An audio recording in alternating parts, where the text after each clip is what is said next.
আসসালামু আলাইকুম। কৃষি বিশ্ববিদ্যালয় কলেজ আয়োজিত অনলাইন ক্লাসে স্বাগত জানাচ্ছি। আমি মোহাম্মদ হাবিবুল্লাহ, সহকারী অধ্যাপক, পদার্থবিজ্ঞান বিভাগ। আজকে আমরা পদার্থবিজ্ঞান প্রথম পত্রের তৃতীয় অধ্যায় অর্থাৎ গতিবিদ্যা চ্যাপ্টারটা শুরু করতে যাচ্ছি, অর্থাৎ এই চ্যাপ্টারের প্রথম লেকচার। তো আমরা প্রথমে জানতে চাই যে গতি কি, তারপরে গতিবিদ্যা কি, তারপরে তোমার সিরিয়ালি আমরা যাবো যে প্রসঙ্গ কাঠামোর বিভিন্ন প্রকারভেদ আছে, সেগুলো দেখব। তারপরে সরণ, বেগ, ত্বরণ, তাৎক্ষণিক ত্বরণ এবং এই ধরনের প্রশ্ন দিয়ে কি গাণিতিক সমস্যা করতে পারে, কী ধরনের গাণিতিক সমস্যা প্রশ্ন আসতে পারে, সেই বিষয়গুলো আমরা দেখব। তে এই চ্যাপ্টারের যেহেতু আজকে আমাদের প্রথম লেকচার এটা, তাহলে এই লেকচারটা আজকে এখন যা পড়ব সেগুলা কিন্তু এই অধ্যায়ের পরবর্তী যে লেকচারগুলো সেগুলোতেও এইখানের কনসেপ্টগুলো কিন্তু সেখানে কাজে লাগবে। তা আশা করি সবাই বিষয়গুলো একটু মনোযোগ দিয়ে খেয়াল করবা। তো প্রথমে আসি, গতি কাকে বলে। গতি কাকে বলে তোমরা হয়তো এসসিতেও কিছুটা পড়ে আসছো। এসসিতে পড়ে আসছো যে সময়ের সাপেক্ষে যদি কোনো বস্তুর অবস্থানের পরিবর্তন ঘটে তাহলে সেটাকে বলা হয় গতি। সময়ের সাথে কোনো বস্তুর অবস্থানের যদি পরিবর্তন ঘটে তাহলে সেটাকে আমরা কি বলি? গতি। কিংবা আরেকটু বলা যায় যে পরিপার্শ্বের সাপেক্ষে কোনো বস্তুর যদি অবস্থানের পরিবর্তন ঘটে তাহলে সেটাকে আমরা বলি গতি। যেমন উদাহরণ দেওয়া যেতে পারে, একটা ট্রেন ময়মনসিংহ রেলওয়ে স্টেশন থেকে ঢাকার কমলাপুর রেলওয়ে স্টেশনের উদ্দেশ্যে যাত্রা শুরু করল।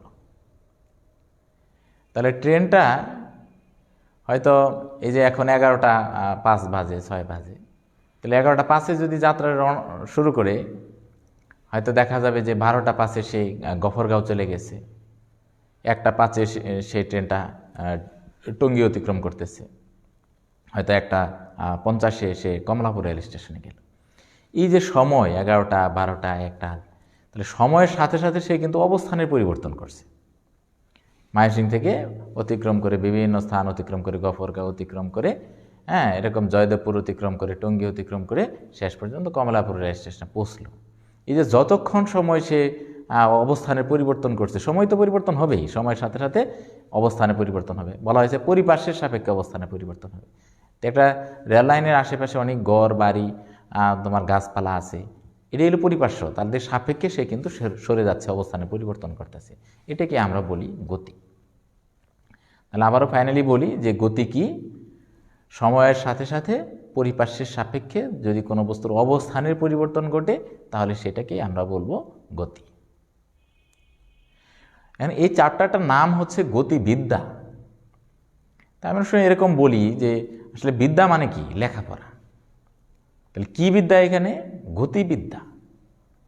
তাহলে আমরা বলতে পারি যে পদার্থবিজ্ঞানের যে অংশে বা যে অধ্যায়ে গতিশীল বস্তুর ধর্ম, বৈশিষ্ট্য ইত্যাদি পর্যালোচনা করা হয়, আলোচনা করা হয়, সেই অংশটাকেই বলা হয় গতিবিদ্যা। তাহলে গতি সংক্রান্ত লেখাপড়া যে অধ্যায়ে হবে সেই অধ্যায়টাকেই বলা হয় গতিবিদ্যা। গতিশীল বস্তুর ধর্ম বৈশিষ্ট্য যেখানে পর্যালোচনা করা হবে সেটা গতিবিদ্যা। এই গতি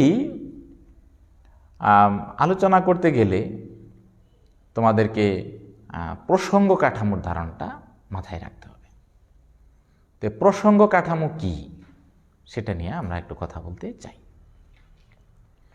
তো প্রসঙ্গ কাঠামো তোমরা হয়তো ভেক্টর চ্যাপ্টারে অবস্থান ভেক্টর পড়ছো, সেইখানেও কিন্তু প্রসঙ্গ কাঠামোর কথাটা কিছুটা আসছে। তো তারপরে এখানে বলি, প্রসঙ্গ কাঠামো হচ্ছে এমন একটা দৃঢ় বস্তু বা স্থানাঙ্ক ব্যবস্থা যার সাপেক্ষে অন্য কোনো বিন্দু বা বস্তুর অবস্থান সুনির্দিষ্ট করা যায়। সেই বিন্দু বা বস্তুটা গতিশীল হোক স্থিতিশীল হোক, তার অবস্থান নির্দিষ্ট করা যাবে। তাহলে আবারও বলি যে দৃঢ় বস্তু বা স্থানাঙ্ক ব্যবস্থার সাহায্যে কোনো বস্তুর অবস্থান বা কোনো বিন্দুর অবস্থান নির্দিষ্ট করা যায়, সুনির্দিষ্ট করা যায়, তাকেই প্রসঙ্গ কাঠামো বলে। যেমন আমরা এরকম যদি বলি যে এরকম ধরো এটা ধরলাম এক্স অক্ষ আর এটা হচ্ছে ওয়াই অক্ষ। দুটা অক্ষ যে বিন্দুতে ছেদ করে তাকে আমরা মূল বিন্দু বলি। দুটা অক্ষ যে বিন্দুতে ছেদ করে তাকে আমরা বলি মূল বিন্দু। মূল আমরা পড়তেছি প্রসঙ্গ কাঠামো। প্রসঙ্গ কাঠামো তো আমরা বলতেছিলাম যে প্রসঙ্গ কাঠামো হচ্ছে কোন একটা দৃঢ় বস্তু বা একটা স্থানাঙ্ক ব্যবস্থা যার সাপেক্ষে অন্য কোনো বিন্দু বা বস্তুর অবস্থান সুনির্দিষ্ট করা যায়। যেমন এইখানে আমরা X X dash Y Y dash একটা স্থানাঙ্ক ব্যবস্থা। এখন আমাকে যদি বলে যে 3, 2 স্থানাঙ্ক কোথায় বা কোনো একটা বিন্দু এখানে আছে, এভাবে কিন্তু অক্ষের মধ্যে তোমরা যদি গ্রাফ পেপার ইউজ করো, তোমরা এসিতে আমি জানি কিছু গ্রাফ পেপার ইউজ করছো, তাহলে এরকম ঘর থাকে ঘর থাকে ঘর থাকে, এভাবে ঘর কাটা থাকে। এটা 1 2 3, এটিকে 1 2, তাহলে তোমার যদি বলে যে 3, 2 স্থানাঙ্কটা কোথায়, তাহলে কিন্তু এক্স অক্ষের দিকে 3 ঘর যাবা, ওয়াই অক্ষের দিকে 2 ঘর যাবা, তাহলে 3, 2 স্থানাঙ্কটা কিন্তু জেনে ফেললাম। তাহলে কোনো একটা বিন্দুর অবস্থানটা 3 2 বললাম, মানে এক্স অক্ষের দিকে 3, ওয়াই অক্ষের দিকে 2। সেটা হতে পারে মিটারে, হতে পারে সেন্টিমিটারে, তুমি যে স্কেলে নিবা সেই স্কেলে রেজাল্টটা আসবে। তাহলে আবারও বলি যে এক্স অক্ষ ওয়াই অক্ষ এটা একটা ফিক্সড ধরে নিচ্ছি, এখন এটার সাপেক্ষে কিন্তু এই বিন্দুর অবস্থানটা আমরা জানতে পারতেছি। এই বিন্দুর নাম দিতে পারো, ধরো পি বিন্দু। তাহলে পি বিন্দু, তাহলে পি বিন্দুর অবস্থান এই এক্স অক্ষ ওয়াই অক্ষ আগে ফিক্সড বা নির্ধারিত ধরে নিছি, তাহলে এটি একটা প্রসঙ্গ কাঠামো। আর এক্স অক্ষ ওয়াই অক্ষ নিলে তখন স্থানাঙ্ক পাওয়া যায়, তাই বলা হয় যে স্থানাঙ্ক ব্যবস্থার সাপেক্ষে কোনো বিন্দুর অবস্থান বস্তুর অবস্থান জানা যায়, সেটা প্রসঙ্গ। তো এইখানে এই বিন্দুটাকে অবস্থান নির্দিষ্ট করার জন্য আমার 2টা অক্ষের প্রয়োজন পড়ছে, এক্স অক্ষ ওয়াই অক্ষ। তাই এটা একটা দ্বিমাত্রিক প্রসঙ্গ কাঠামো। যদি কোনো বিন্দুর অবস্থান নির্দিষ্ট করার জন্য একটি মাত্র অক্ষের প্রয়োজন হয়, তাহলে সেটাকে বলা হবে একমাত্রিক প্রসঙ্গ কাঠামো। একমাত্রিক প্রসঙ্গ কাঠামো যেমন ওই যে বললাম যে ময়মনসিংহতে একটা ট্রেন ঢাকার দিকে রওনা দিল, তাহলে এদিকে রওনা দিল, তো ভূমি বরাবর অক্ষ সাধারণত এক্স অক্ষ বলি, এক্স অক্ষ। সেক্ষেত্রে যেইখান থেকে যাত্রা শুরু করছে সেটাই হবে মূল বিন্দু। আর দ্বিমাত্রিকের ক্ষেত্রে মূল বিন্দু হবে অক্ষগুলা যেখানে ছেদ করছে, যে বিন্দুতে ছেদ করেছে সেটাই হবে মূল বিন্দু। আর একমাত্রিকের ক্ষেত্রে যেখান থেকে যাত্রা শুরু সেটাই হচ্ছে মূল বিন্দু। তো এখন ট্রেন যে যায়, তো একটা সরলরৈখিকভাবে যায়, তাহলে একটা ট্রেন সরলরৈখিকভাবে গেলে তার গতি বর্ণনা করার জন্য একটি অক্ষই যথেষ্ট, এখানে দ্বিতীয় অক্ষ তৃতীয় অক্ষ লাগবে না। তাহলে কোনো বস্তুর গতি, মনে করে ট্রেনটা কোনো এক সময় এখানে এ বিন্দুতে আসছে, তাহলে ও থেকে এতে আসছে, তাহলে এই যে এক্স অক্ষের দিকে গেছে, তাহলে আর অবস্থান জানার জন্য দুইটি অক্ষ লাগে না, শুধুমাত্র একটি অক্ষ, যে এক্স অক্ষের দিকে এক্স এর মান কতটুকু কত। তাহলে কোনো বস্তুর গতি বর্ণনা করার জন্য যদি একটি অক্ষ লাগে, তাহলে সেটি একমাত্রিক প্রসঙ্গ কাঠামো। যদি 2টি অক্ষের প্রয়োজন হয়, তাহলে এই বিন্দুর অবস্থান জানার জন্য, তাহলে সেটা কিন্তু আমাদের কি দ্বিমাত্রিক প্রসঙ্গ কাঠামো। যেমন মনে করো যে একটা ফুটবল খেলা হচ্ছে, তো একজন প্লেয়ার একজন প্লেয়ারের মধ্যে ফুটবল পাসিং দিচ্ছে, তাহলে ফুটবলটার অবস্থান কোথায় এটা যদি আমি জানতে চাই, তাহলে সেক্ষেত্রে ফুটবল মাঠের দৈর্ঘ্য বরাবর ধরো এক্স অক্ষ, প্রস্থ বরাবর ধরো ওয়াই অক্ষ, তাহলে এক্স অক্ষ ওয়াই অক্ষ ধরলে মনে করো আমরা এইদিকে শুধু এক্স অক্ষ রাখলাম, এদিকে ওয়াই অক্ষ রাখলাম, তাহলে এই ফুটবল মাঠের এটার ধরো দৈর্ঘ্য, এদিকে প্রস্থ, তাহলে ফুটবলটা এখানে আছে, তাহলে এক্স অক্ষের দিকে কত, ওয়াই অক্ষের দিকে কত। তাহলে এইখানে ফুটবলটার অবস্থান জানার জন্য কিন্তু আমার 2টি অক্ষের প্রয়োজন পড়তেছে, তাহলে সেটাকে আমরা বলবো কি দ্বিমাত্রিক গতি। আর যে কাঠামোর সাহায্যে তার অবস্থান জানলাম সেটা দ্বিমাত্রিক প্রসঙ্গ কাঠামো। এরকমভাবে ত্রিমাত্রিক প্রসঙ্গ কাঠামো হতে পারে। ত্রিমাত্রিক প্রসঙ্গ কাঠামো কেমন? ত্রিমাত্রিক প্রসঙ্গ কাঠামোর কথা যদি এখানে আমরা বলি যে এরকম 3টি অক্ষ দ্বারা ব্যবস্থা, এটা একটা অক্ষ নিলাম, এটা একটা অক্ষ নিলাম, এটা একটা অক্ষ বললাম, এটা এক্স অক্ষ, এটা ওয়াই অক্ষ, এটা জেড অক্ষ। হ্যাঁ, 3টা অক্ষ যে বিন্দুতে ছেদ করে সেটা হলো মূল বিন্দু। আমাদের এটা মনে রাখতে হবে, যখন একাধিক অক্ষ থাকে, যেমন 2টা অক্ষ, এখানে 3টে অক্ষ, অক্ষর সাথে অবশ্যই 90 ডিগ্রি কোণ উৎপন্ন করবে। কত কোণ উৎপন্ন করবে? 90 ডিগ্রি। যেমন এই যে এক্স অক্ষ ওয়াই অক্ষ, এখানে কোণ কিন্তু 90 ডিগ্রি, তাহলে এখানে এক্স অক্ষ ওয়াই অক্ষ 90 ডিগ্রি। আর আমার কাছে মনে হতে পারে বা তোমার কাছে মনে হতে পারে যে এখানে তো 90 ডিগ্রির চেয়ে বেশি, এখানে তো 90-এর চাইতে বেশি। প্রকৃতপক্ষে 90-এর চাইতে বেশি না, জেড অক্ষটা আসলে এইদিকে। তাহলে এইদিকে হলে দেখো এক্স এর সাথে জেড 90 ডিগ্রি, ওয়াইয়ের সাথে জেড 90 ডিগ্রি, এক্স ওয়াইয়ের সাথে কিন্তু 90 ডিগ্রি, তাহলে 90 ডিগ্রি আছে। এখন কথা হলো জেড অক্ষ তো আমি কলম দিয়ে এদিকে দাগ দিলে হয় না, তাহলে এদের দাগ দেওয়া যায় না কারণ এদিকে দিছি, কিন্তু মনে মনে থাকবে জেড অক্ষটা কিন্তু আসলে এই বরাবর আছে। তাহলে এই বরাবর হইলে আমাদের কিন্তু 90-90-90 মিলে যাবে। তাহলে আমরা বলি যে প্রসঙ্গ কাঠামো কয় প্রকার? 3 প্রকার। প্রসঙ্গ কাঠামো 3 প্রকার। তাহলে সেগুলো হচ্ছে কি কি? এটা হচ্ছে ক নাম্বার যদি দেই, এটা হলো একমাত্রিক প্রসঙ্গ কাঠামো। একমাত্রিক প্রসঙ্গ কাঠামো। আর এটাকে কি বলবো? দ্বিমাত্রিক প্রসঙ্গ কাঠামো। এটা চিত্র নাম্বার খ লিখলাম, এটা ক, এটা খ, তাহলে এটা হবে দ্বিমাত্রিক প্রসঙ্গ কাঠামো। প্রসঙ্গ কাঠামো। আর এটা হবে ত্রিমাত্রিক প্রসঙ্গ কাঠামো। প্রসঙ্গ কাঠামো। তাহলে এখন পর্যন্ত আমরা কি কি পড়লাম আবার একটু স্মরণ করি। অধ্যায়ের শুরুতে আমরা বলছি গতি কাকে বলে, যে সময়ের সাথে সাথে পরিপার্শ্বের সাপেক্ষে যদি কোনো বস্তুর অবস্থানের পরিবর্তন হয় সেটাকে আমরা বলছি গতি। যেমন একটা ট্রেন ময়মনসিং থেকে ঢাকার উদ্দেশ্যে গেল, তাহলে যতই সময় যাচ্ছে সে কিন্তু অবস্থানের পরিবর্তন করতেছে, তাহলে এটা ট্রেনের গতি আছে।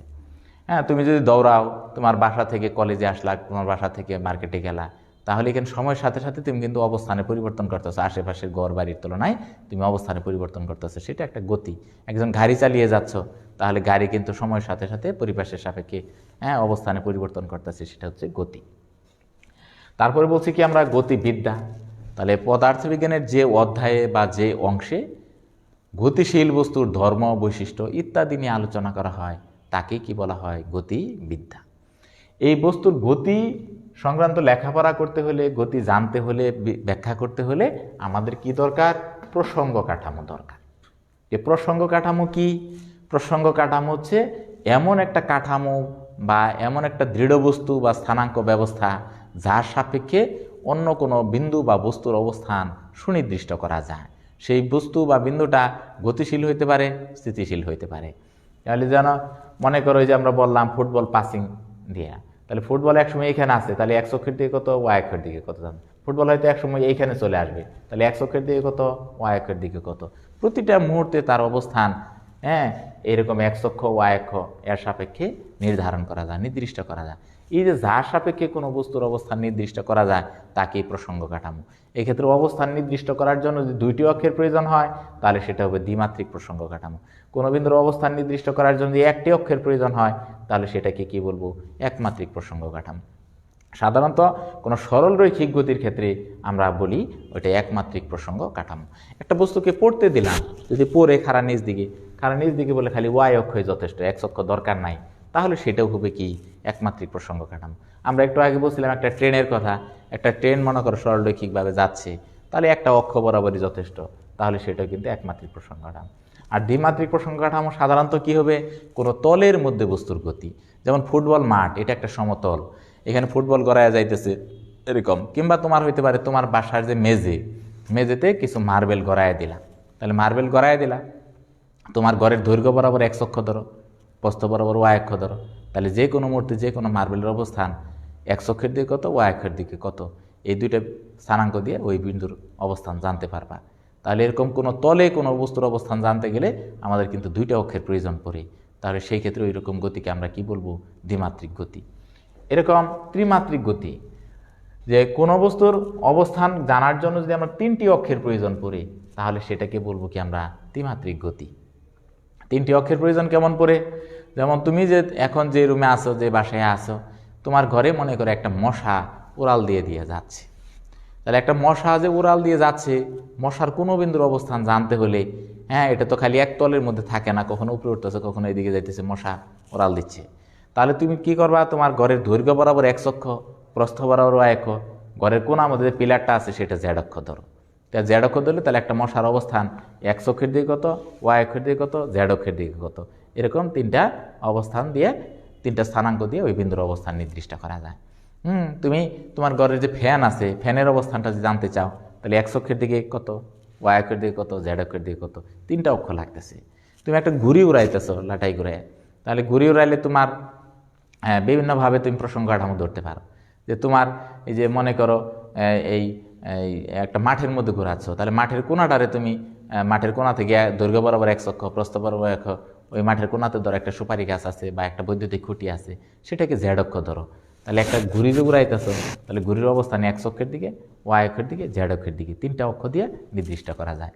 হ্যাঁ, তাহলে এই যে কোনো বস্তুর অবস্থান নির্দিষ্ট করার জন্য যদি আমার তিনটি অক্ষের প্রয়োজন হয়, তিনটি অক্ষ দ্বারা এই যে স্থানাঙ্ক ব্যবস্থা, হ্যাঁ, তাহলে সেটাকে আমরা বলবো কি, ত্রিমাত্রিক প্রসঙ্গ কাঠামো। তা আমরা প্রসঙ্গ কাঠামো সম্পর্কে জানলাম।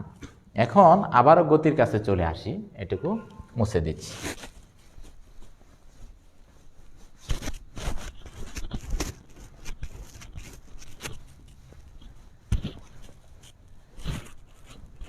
তোমরা যারা ক্লাসগুলো করতেছো সবাই একটু রোল নাম্বারগুলো লিখে দিবা, নাম লিখে দিলে আমরা খুশি হই। মাঝে মধ্যে না, প্রত্যেকটা ক্লাস শেষে আমি দেখি যে কে কে দেখলাম। হ্যাঁ, অনেকেই আমার খুব নামগুলো খুব পরিচিত হয়ে যাচ্ছে, খুবই ভালো। আর তোমরা চাইলে আরও অধিক স্টুডেন্ট যদি দেখার সুযোগ করে দিতে চাও, তাহলে সবাই শেয়ার করে দিতে পারো আর কি। হ্যাঁ, ওকে, আমরা আসতেছি যে এবার গতি আবার দুই ধরনের, সেটা আলোচনা করি। গতি দুই প্রকার। গতি দুই প্রকার, সেটা কি কি? দুই প্রকার, যথা এক নাম্বার হচ্ছে পরম গতি। পরম গতি। আরেকটা নাম হচ্ছে আপেক্ষিক গতি।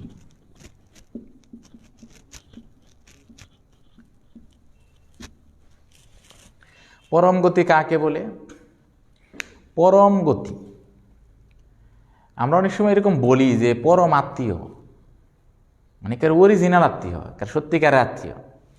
তাহলে এখানে পরম গতি এরকম প্রকৃতপক্ষে গতি, অ্যাবসলিউট মোশন, সেটা কি? আসলে প্রকৃতপক্ষে স্থির কোনো বস্তুর সাপেক্ষে অন্য কোনো বস্তুর গতিকে বলা হয় পরম গতি। প্রকৃতপক্ষে স্থির আছে এরকম কোনো একটা বস্তুর সাপেক্ষে অন্য কোনো বস্তুর গতিকে আমরা কি বলতেছি? পরম গতি। এখন এই জগতে আসলে পরম গতি আছে কিনা, থাকলে কোনটা উদাহরণ দিব, এটা একটা বিষয়। এক কথায় যদি বলে ফেলি, এই জগতে পরম গতি বলতে কিছু নাই। কি বললাম? এই জগতে পরম গতি বলতে কিছু নাই। পরম গতি নাই কেন? কারণ সংজ্ঞার মধ্যে লক্ষ্য করি যে প্রকৃতপক্ষে স্থির বা পরম স্থির কোনো বস্তুর সাপেক্ষে অন্য কোনো বস্তুর গতিকে বলছি পরম গতি। এই জগতে, এই পৃথিবীতে বা এই জগতে প্রকৃতপক্ষে স্থির বলতে কিছু নাই। প্রকৃতপক্ষে স্থির বলতে কিছু নাই। আর মনে প্রশ্ন হতে পারে, স্থির নাই কেন? আমার ঘরের যে টেবিলটা আছে, আমার খাটটা আছে, এটা তো গতকালও যেখানে ছিল আজকে ওইখানে আছে, আগামীকালও ওইখানে থাকবে, তাহলে তো স্থির না। উত্তর হচ্ছে তোমার খাট, তোমার টেবিল, তোমার ঘর বাড়ি, এগুলো স্থির না। কেন স্থির না সেই বিষয়টা যদি একটু কথা বলি। এই যে আমাদের পৃথিবীটা, এই আমাদের পৃথিবীটা, এর উপরেই তো আমাদের বিভিন্ন জায়গায় ঘর বাড়ি রাস্তাঘাট আছে। এই যে পৃথিবীর এই জায়গায় ধরো আমাদের ময়মনসিংহ, এখানে আমাদের বাসা বাড়ি আছে। পৃথিবী কিন্তু স্থির না। পৃথিবীর মধ্যে কিন্তু আবার দুইটা গতি আছে, তোমরা পড়ছো, আমি জানি আছি তো সামাজিক বিজ্ঞানে। একটা হচ্ছে আহ্নিক গতি, আর একটা হচ্ছে বার্ষিক গতি। এই যে সূর্যটা, সূর্যকে কেন্দ্র করে এই পৃথিবী কিন্তু ঘুরতেছে। সূর্যকে কেন্দ্র করে পৃথিবী ঘুরতেছে। এই যে সূর্যের চারদিকে ঘুরতেছে, এটাকে বলা হয় বার্ষিক গতি। আবার পৃথিবী নিজের উপর নিজে কি করতেছে? ঘুরতেছে, এটাকে বলা হয় আহ্নিক গতি। তাহলে এখন দেখো, এই পৃথিবীর এই জায়গায় যদি আমাদের ময়মনসিংহ হয়, আমাদের বাসা বাড়ি হয়, তাহলে পৃথিবী যে ঘুরতেছে, তাহলে আমার বাসা বাড়িও ঘুরতেছে। তাহলে আমার বাসা বাড়ির মধ্যে খাট আছে, টেবিল আছে, তাহলে পৃথিবী ঘুরতেছে, মানে আমার ময়মনসিংহ ঘুরতেছে, তাহলে আমার খাট, টেবিল, আমার বাসা বাড়ি, রাস্তাঘাট সব ঘুরতেছে। তাহলে আমি তো আমার ঘরের মধ্যে কোনো কিছু স্থির রাখলেও তাকে স্থির বলতে পারতেছি না। কারণ পৃথিবী তো ঘুরতেছে, পৃথিবীর মধ্যেই তো আমরা আছি, পৃথিবীর পৃষ্ঠে পৃথিবী ঘুরতেছে মানে আমরা ঘুরতেছি, কাজে প্রকৃতপক্ষে স্থির এখানে নাই। কারণ প্রশ্ন হতে পারে তাহলে সূর্যকে স্থির ধরি, সূর্যকে কেন্দ্র করে ঘুরতেছে পৃথিবী। আসলে সূর্য স্থির নাই, সূর্য স্থির নাই। এই যে আকাশেতে লক্ষ লক্ষ তারকা আমরা দেখি, রাতের আকাশে আমরা কিন্তু লক্ষ লক্ষ তারা এরকম দেখি, এরকম ভাবে লক্ষ লক্ষ তারকা দেখি। এই যে লক্ষ লক্ষ তারকা যাদের নিজস্ব আলো আছে তাদেরকে আমরা তারকা বা নক্ষত্র বলি। সূর্য তার মধ্যে একটা নক্ষত্র। তা আমরা যেমন ইন জেনারেল এই পৃথিবীতে 850 কোটি মানুষ আছে, সবার সাধারণ নাম মানুষ, কিন্তু আরেকজনের এক একজনের নাম আছে। এই ধরো আমার নাম হাবিব, তোমার নাম হয়তো হান্নান, আরেকজনের নাম মান্নান, এরকম এক একজনের নাম আছে, কিন্তু সবাই মানুষ। তো এই জগতে যাদের নিজস্ব আলো আছে তাদের কমন নাম হচ্ছে তারা বা নক্ষত্র। এই এক এক নক্ষত্রের আবার মানুষ নাম দিছে।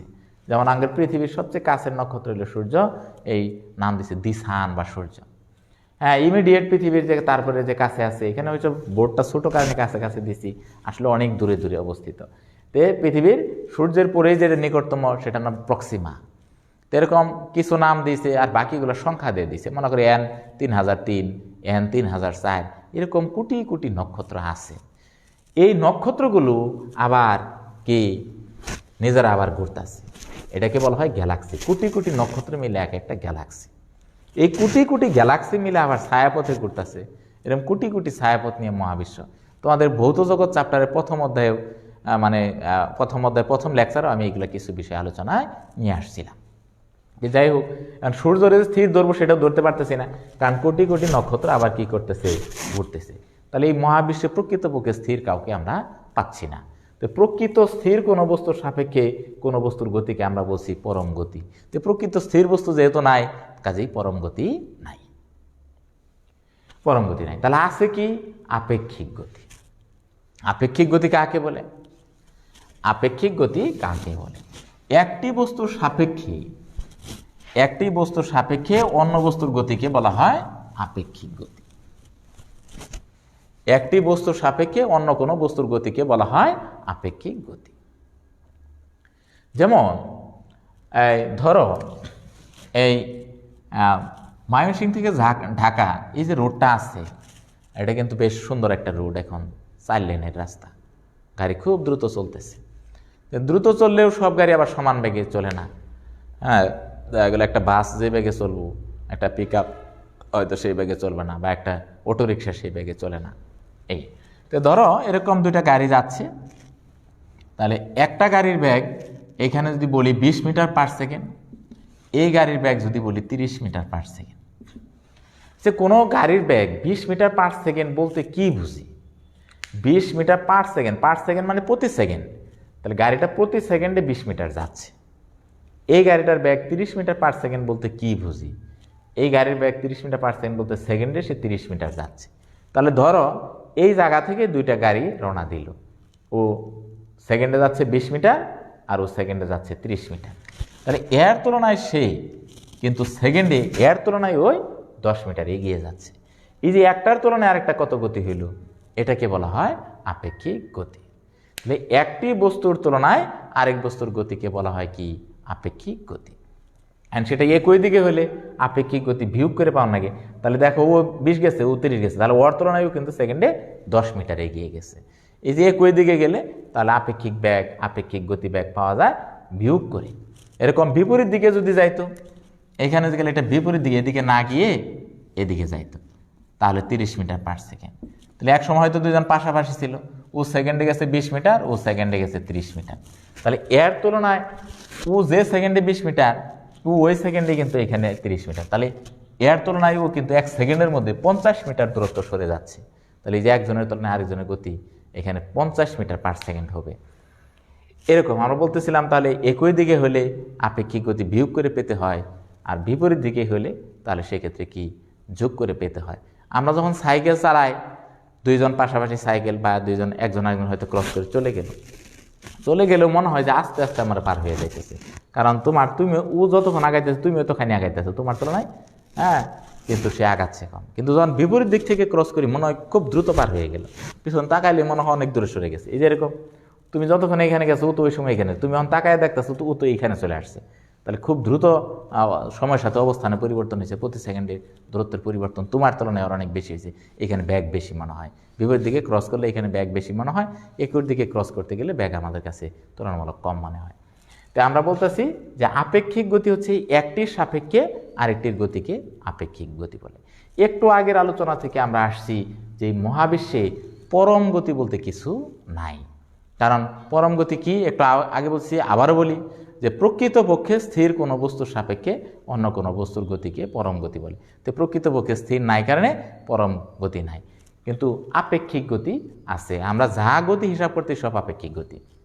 এই যে আমরা বলি যে একটা ট্রেন ঘন্টায় 40 কিলোমিটার পার আওয়ার বেগে যাচ্ছে, তাহলে ট্রেন যে 40 কিলোমিটার পার আওয়ার বেগে যাচ্ছে, এক্ষেত্রে কিন্তু শুধু ট্রেনের গতিটাই ধরি, অন্যগুলার স্থির ধরি। যে ট্রেনের আশেপাশে স্টেশন, বাসা বাড়ি বা গাছপালা এগুলোকে স্থির ধরি, এর তুলনায় সেই সেকেন্ডে কতটুকু যাইতেছে। এই যে এরকম একটার তুলনায় আরেকটার গতি, কিন্তু আসলে প্রকৃতপক্ষে ট্রেন যে যাচ্ছে লাইন দিয়ে, হ্যাঁ, কিন্তু ওই লাইনও তো পৃথিবী যে ঘুরতেছে লাইনও ঘুরতেছে, ওর গতি কিন্তু আমরা বিবেচনায় নেই না। তাহলে এখানে আমরা একটাকে স্থির ধরতেছি, এর তুলনায় সে কতটুকু এগিয়ে যাচ্ছে, হ্যাঁ, বা পিছিয়ে যাচ্ছে।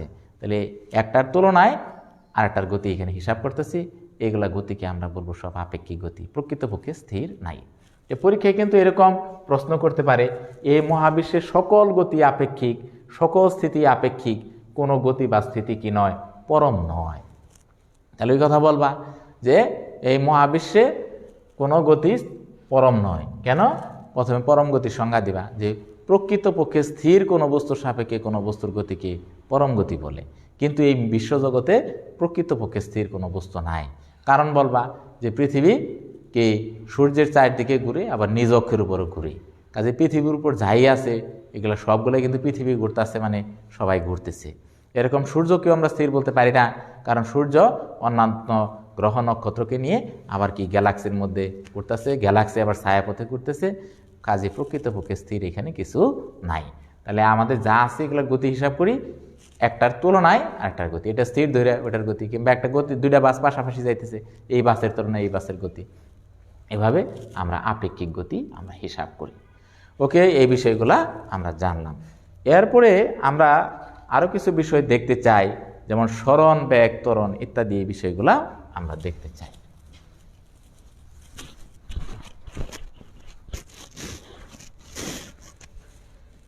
সরণ কাকে বলে?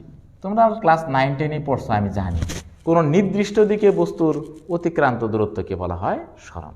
কোনো নির্দিষ্ট দিকে বস্তু যতটুকু যাবে তার কি বলা হয়? সরণ। এটা একটা সংজ্ঞা। আবার ভেক্টর চ্যাপ্টারেও একটা সরণের সংজ্ঞা আছে, তোমরা হয়তো বা খেয়াল করছো, না হলে এখানে একটু বলি যে সরণের সংজ্ঞাটা এখানে আর একটু ভিন্নভাবে আছে, সেটা দেওয়া যায় এটা, এবং কি এটা দরকার কারণেই আলোচনায় আনতেছি। তো ধরো এটা এক্স অক্ষ, এটা ওয়াই অক্ষ, এটা জেড অক্ষ। একটু আগে বলছি অক্ষগুলো যে বিন্দু ছেদ করে তাকে কি বলে? মূল বিন্দু। মূল বিন্দু। ধরো কোনো একটা বস্তু বা কোনো একটা প্রাণী বা পাখি এই পি অবস্থানে ছিল, একটু পরে সে এখানে উড়াল দিয়ে এখানে গেল, এই কিউ বিন্দুতে আসলো। সে তাহলে আসলে সরণ তো হইতেছে পি কিউ, একটা নির্দিষ্ট দিকে গেছে, এই পি কিউই সরণ।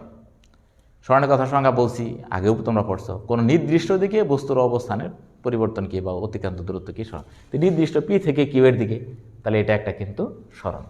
এই সরণ আমরা এটা কি অবস্থান ভেক্টরের পরিবর্তনকে সরণ বলতে পারবো। কিভাবে বলতে পারবো? আমরা অবস্থান ভেক্টর সংজ্ঞা কি পড়ছি ভেক্টর চ্যাপ্টারে, যে প্রসঙ্গ কাঠামোর মূল বিন্দুর সাপেক্ষে কোনো বিন্দুর অবস্থান যে ভেক্টর সাহায্যে প্রকাশ করা হয় তাকে তার অবস্থান ভেক্টর বলে। তাহলে প্রসঙ্গ কাঠামোর মূল বিন্দু এটা, অন্য একটা বিন্দু পি, তাহলে মূল বিন্দুর সাপেক্ষে পি বিন্দুর অবস্থান ভেক্টর ওপি। অবস্থান ভেক্টরকে সাধারণত কি দেয়? আর দিয়ে প্রকাশ করে, তো এটা দিলাম আর1, কারণ ওইখানে আবার আরেকটা দিব তো। তাহলে কিউ বিন্দুর অবস্থান ভেক্টর, এই কিউ বিন্দুর অবস্থান ভেক্টর এটা হলো কি? আর2। এই যে প্রসঙ্গ কাঠামোর মূল বিন্দুর সাপেক্ষে অন্য কোনো বিন্দুর অবস্থান নির্দেশ করার জন্য যে ভেক্টর, এটাই কিউ বিন্দুর অবস্থান ভেক্টর। এখন ভেক্টর যোগের ত্রিভুজ সূত্র যদি ব্যবহার করি, ভেক্টর যোগের ত্রিভুজ সূত্র হইতে কি জানি? যে দেখো ওপি যোগ পি কিউ সমান হচ্ছে ও কিউ। কি একই ক্রমে যে দুইটা ভেক্টর ওপি পি কিউ একই ক্রমে দুইটার যোগফল হচ্ছে তৃতীয়টা যেটা বিপরীত ক্রমে আছে, তাহলে ও কিউ।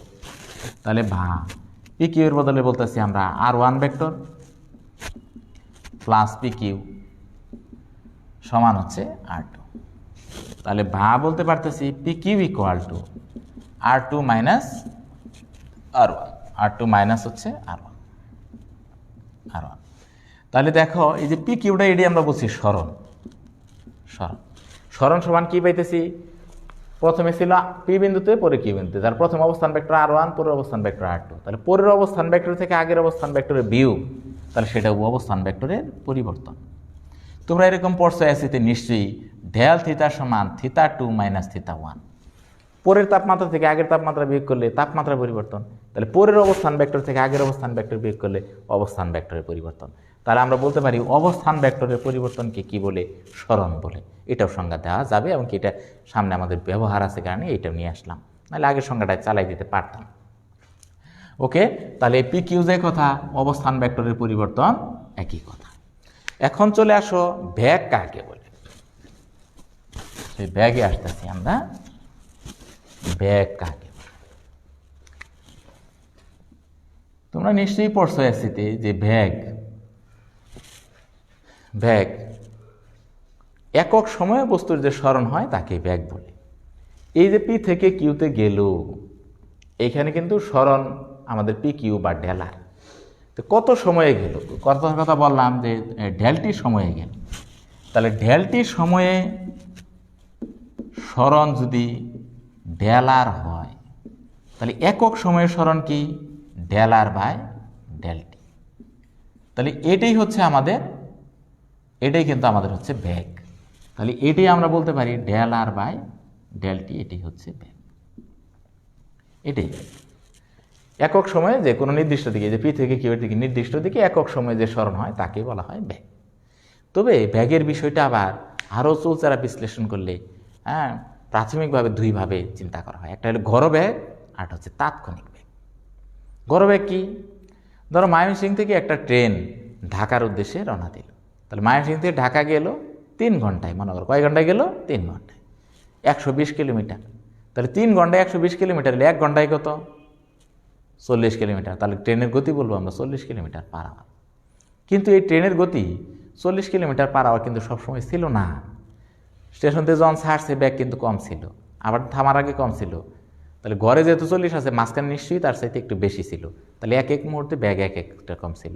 তাহলে যে মোট সরণ 120 কিলোমিটার, মোট সরণ যে মোট সময় দিয়ে ভাগ করলে যেটা পাবো 120 কিলোমিটারে 3 ঘন্টাতে, এটা একটা ঘর ব্যাগ হবে। কিন্তু ব্যাগ আসলে কখনো এর চাইতে একটু কম ছিল, কখনো এর চাইতে কি একটু বেশি ছিল।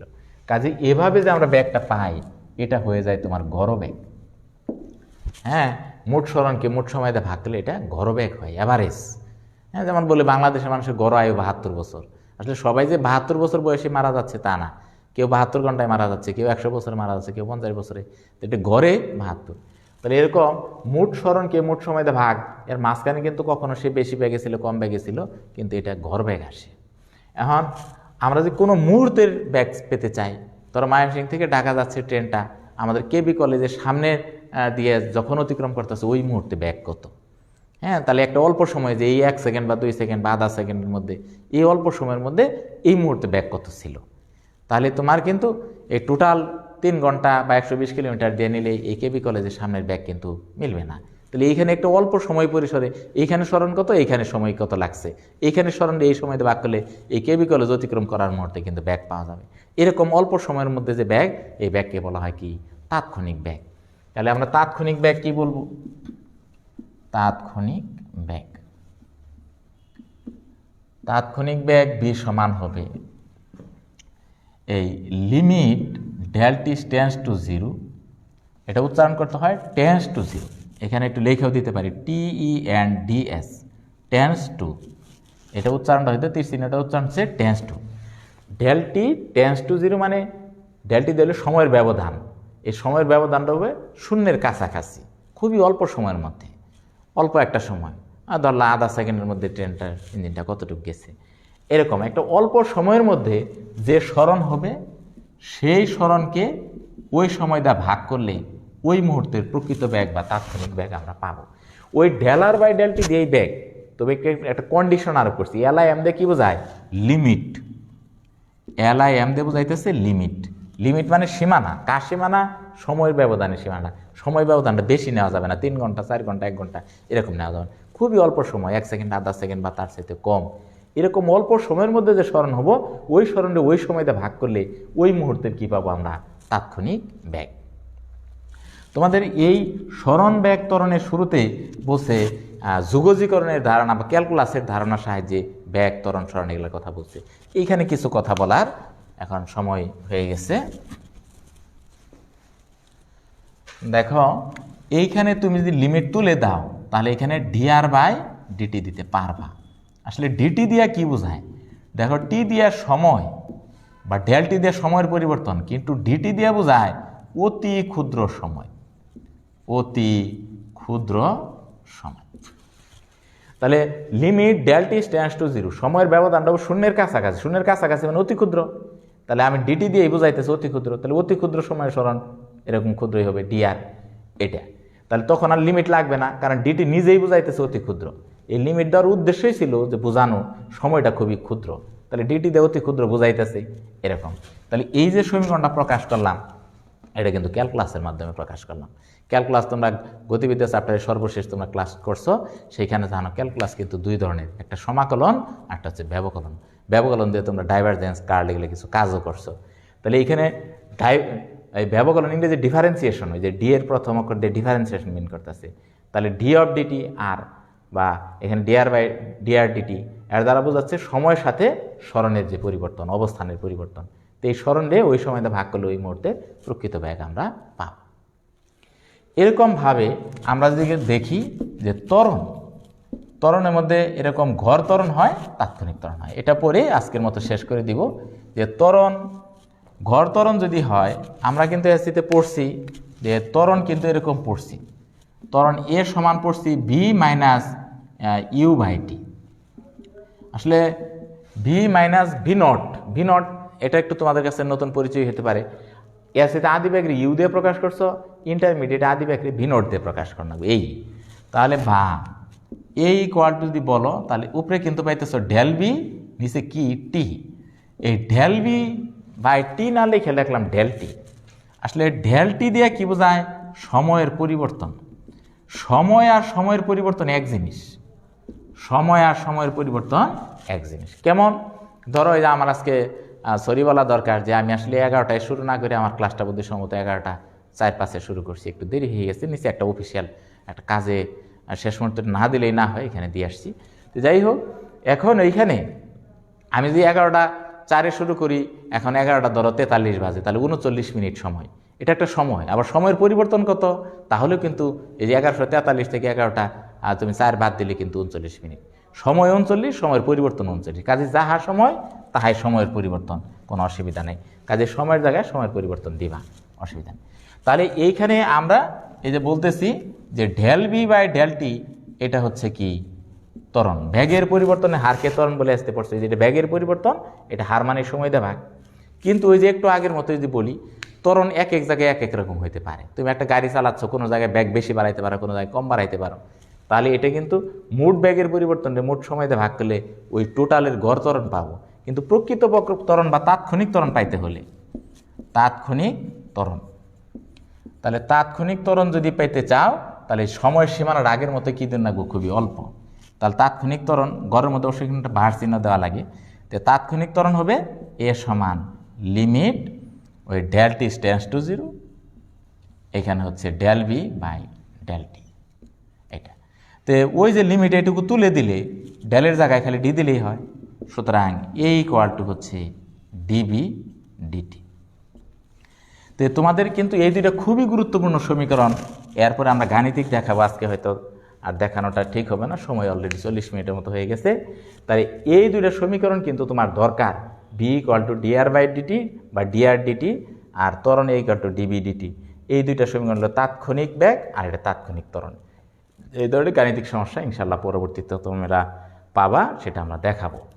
তো আজকে এই পর্যন্তই রাখতেছি। সবাই ভালো থাকবা, সুস্থ থাকবা, এই আশাবাদ ব্যক্ত করে আজকের মতো ক্লাস শেষ করছি। খোদা হাফেজ।